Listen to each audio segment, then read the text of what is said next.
اعوذ باللہ من الشیطان الرجیم بسم اللہ الرحمن الرحیم سورہ النور چیپٹر نمبر 24 آیت نمبر 4 and 5۔ اور جو لوگ پاک دامن عورتوں پر عیب لگائیں پھر 4 گواہ نہ لائیں اس کو 80 کوڑے مارو اور ان کی گواہی کبھی قبول نہ کرو، یہی لوگ نافرمان ہیں۔ لیکن جو لوگ اس کے بعد توبہ کریں اور اصلاح کر لیں تو اللہ بخشنے والا مہربان ہے۔ پچھلی آیتوں کے اندر زنا کے تعلق سے اور اس کے سزا کے تعلق سے کافی تفصیل سے بات کی گئی کہ جو لوگ شادی شدہ ہوں اور وہ زنا کرتے ہوں تو ان کو سنسار کرنا، یعنی پتھر سے مار مار کے ختم کر دینا، اور جو لوگ بغیر شادی شدہ کے ہوں اگر وہ زنا کرتے ہیں تو ان کو 100 کوڑے مارے جائیں گے۔ تو یہ سزا اللہ کی طرف سے ہے، اور یہ بھی بتایا کہ ایسے لوگوں کو جب سزا دی جائے تو ایسا نہیں کہ جو ہے چھپ کے جا کے ان کو مار دیا جائے، بلکہ پبلک کے سامنے، سب کے سامنے ان کو سزا دی جائے تاکہ دوسرے لوگ اس سے عبرت حاصل کریں۔ اب اللہ سبحانہ وتعالی یہ بات کہنے کے بعد یہ بھی کہتا ہے کہ ان پہ سزا دینے کے وقت میں کسی بھی قسم کا دل کے اندر آپ کو جو ہے ان کے لیے رحم نہیں آنا چاہیے، اگر آپ اللہ پہ اور آخرت پہ یقین کرتے ہو۔ اس کے بعد اللہ سبحانہ وتعالی اس کے بعد کے آیتوں میں فرماتا ہے کہ جو لوگ پاک دامن عورتوں پر عیب لگائیں۔ کئی لوگ ایسے بھی ہوتے ہیں کہ جو اپنے پرسنل پرابلمز کی وجہ سے یا حسد کی وجہ سے کوئی عورتوں پہ الزام لگا دیتے ہیں اور جو ہے ان لوگوں کو زانی کہہ دیتے ہیں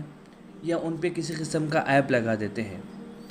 اب اللہ سبحانہ وتعالیٰ ان کے بارے میں یہاں پر فرماتا ہے کہ جو لوگ پاک دامن عورتوں پر عیب لگائیں اور پھر 4 گواہ نہ لائیں۔ اب گواہ کے معنی وٹنس، سمجھو کہ اگر ایک عورت نے گناہ کیا ہے، زنا کیا ہے، اگر کوئی اس پہ جو ہے عیب لگاتا ہے تو وٹنس تقریباً 4 لوگوں کو لانا چاہیے، تبھی جو ہے اس کی گواہی قبول کی جائے گی۔ ورنہ اگر وہ 4 گواہ نہیں لاتا ہے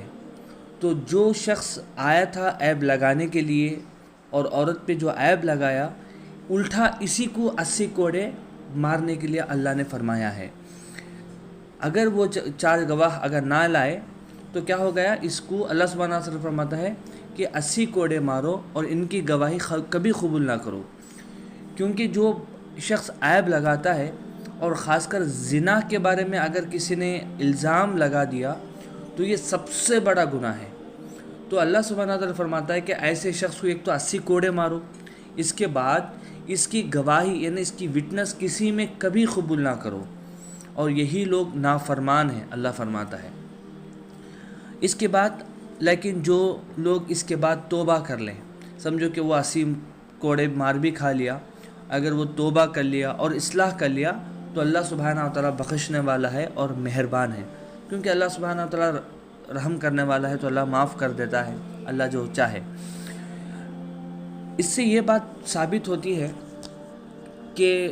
جو لوگ شریعت کے معاملے میں جو ہے بہت زیادہ جو ٹف ہے، ان کی سزا ٹف ہے، تو ان کے وٹنس بھی اتنا ہی ٹف ہونا چاہیے۔